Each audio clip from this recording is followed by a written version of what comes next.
Hi friends, ഇന്ന് ഞാൻ ആദ്യമായി എൻ്റെ ഓൺ വോയിസ് വീഡിയോയുമായിട്ടാണ് വന്നിട്ടുള്ളത്. ആദ്യമായി എൻ്റെ വീഡിയോ കാണുന്നവരാണെങ്കിൽ എൻ്റെ ചാനൽ സബ്സ്ക്രൈബ് ചെയ്ത് സപ്പോർട്ട് ചെയ്യാൻ മറക്കല്ലേ.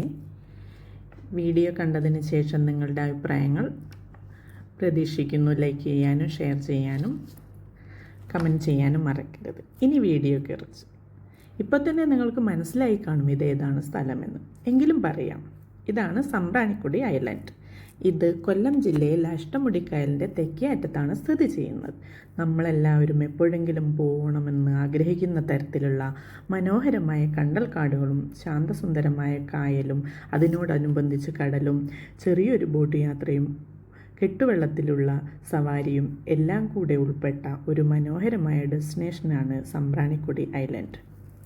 ഈ ദ്വീപിൻ്റെ ചരിത്രം നോക്കുകയാണെങ്കിൽ വർഷങ്ങൾക്ക് മുമ്പ് ചൈനീസ് വ്യാപാരികൾ കച്ചവടത്തിനായി എത്തിയിരുന്ന സ്ഥലമാണ് എന്ന് പറയപ്പെടുന്നു.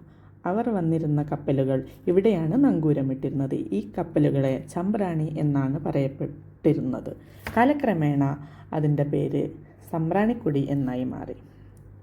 ഇന്ന് സമ്പ്രാണിക്കുടി എന്ന കൊച്ചുദ്വീപ് കേരളത്തിലെ വലിയൊരു ടൂറിസ്റ്റ് അട്രാക്ഷനായി മാറിക്കഴിഞ്ഞു. DTPC ഇവിടേക്ക് ബോട്ട് സൗകര്യം ഏർപ്പെടുത്തിയിട്ടുണ്ട്. 150 രൂപയാണ് അതിൻ്റെ ചാർജ് വരുന്നത്. ഐലൻഡിൽ എത്തിക്കഴിഞ്ഞാൽ അവിടെ ഒരുപാട് കെട്ടുവള്ളങ്ങളുണ്ട്. 100 രൂപ കൊടുത്താൽ അരമണിക്കൂറോളം കണ്ടൽക്കാടുകളുടെയും കായലിൻ്റെയും ഭംഗി ആസ്വദിച്ചുകൊണ്ട് നമുക്ക് യാത്ര ചെയ്യാം. മനോഹരമായ ഫോട്ടോസ് എടുക്കാനും വീഡിയോസ് റീൽസൊക്കെ എടുക്കാനും പറ്റിയൊരു സ്ഥലമാണ് സമ്പ്രാണിക്കുടി.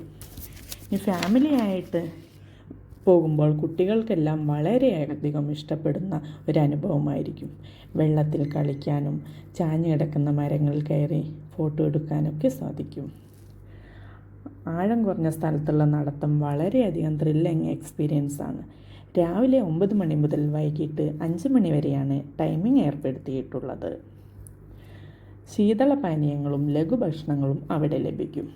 ഒരുപാട് സ്ത്രീകൾ അവരുടെ വരുമാന മാർഗമായി അവിടെ കുറേ സ്റ്റാളുകൾ എന്ന് പറയാൻ പറ്റില്ല, ഉപ്പിലിട്ടത്, കരിക്ക്, മോരും വെള്ളം, അങ്ങനെ കുറേ ചെറിയ ഐറ്റംസ് അവിടെ ലഭിക്കുന്നതാണ്. ഇത്രയും മനോഹരമായ ഈ ഒരു ദ്വീപ് ഒരിക്കലെങ്കിലും കണ്ടിട്ടുള്ളവർക്ക് ഒരിക്കലും മറക്കാനാവാത്ത അനുഭവമായിരിക്കും. എൻ്റെ യാത്രകളിൽ എനിക്ക് ഏറ്റവും പ്രിയപ്പെട്ട ഒന്നായിരുന്നു അത്. ഒരിക്കലെങ്കിലും അവിടെ പോയി അതൊന്ന് പറ്റുന്നവർ കാണണമെന്ന് ഞാൻ പറയുന്നു. അത്രയും എനിക്കിഷ്ടപ്പെട്ട ഒരു ഡെസ്റ്റിനേഷനായിരുന്നു അത്. എൻ്റെ ഈ വീഡിയോ നിങ്ങൾക്ക് ഇഷ്ടപ്പെട്ടെങ്കിൽ സബ്സ്ക്രൈബ് ചെയ്യുക, ലൈക്ക് ചെയ്യാനും കമൻറ്റ് ചെയ്യാനും മറക്കരുത്. ആദ്യത്തെ ഓൺ വോയിസ് വീഡിയോ ആയതുകൊണ്ട് തന്നെ ഒരുപാട് തെറ്റുകുറ്റങ്ങളുണ്ടെന്ന് എനിക്കറിയാം. അതൊക്കെ ക്ഷമിച്ചേക്കണേ. അടുത്തൊരു വീഡിയോയുമായിട്ട് ഉടനെ തന്നെ കാണാം. ബൈ.